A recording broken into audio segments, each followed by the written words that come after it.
Si notre corps est fort, notre corps va pouvoir amortir les choses plus facilement.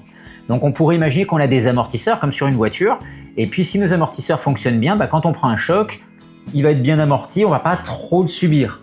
Donc nos amortisseurs, c'est l'état de notre foie, c'est notre capacité immunitaire à réagir, mais sans que ça s'emballe. Puis ça peut être lié aussi à notre microbiote intestinal. Donc le repos, bien évidemment, parce que si on dort mieux, on aura plus de capacité à fonctionner et à supporter les aléas. On fait une vraie nuit ou on fait une mauvaise nuit.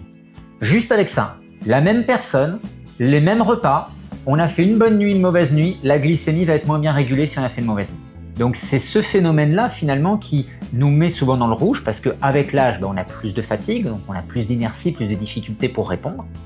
Mais avec la fatigue, tout simplement, on a la même chose. Donc la privation de sommeil, c'est l'une des choses les pires qui soient. Et il y a beaucoup de gens aujourd'hui qui manquent de sommeil, que ce soit à cause des horaires, à cause de l'environnement pour dormir, à cause de l'état physiologique dans lequel ils se trouvent, qui les amène à avoir un sommeil qui est moins réparateur, de moins bonne qualité. Et donc forcément, quand ça traîne, quand ça dure dans le temps, ça a des répercussions sur le corps. Et même d'un jour à l'autre, on peut s'en apercevoir quand on est un petit peu à l'écoute. Docteur, est-ce que ça vous va si on part sur une solution qui peut être la supplémentation en fer? Oui, on peut parler de ça.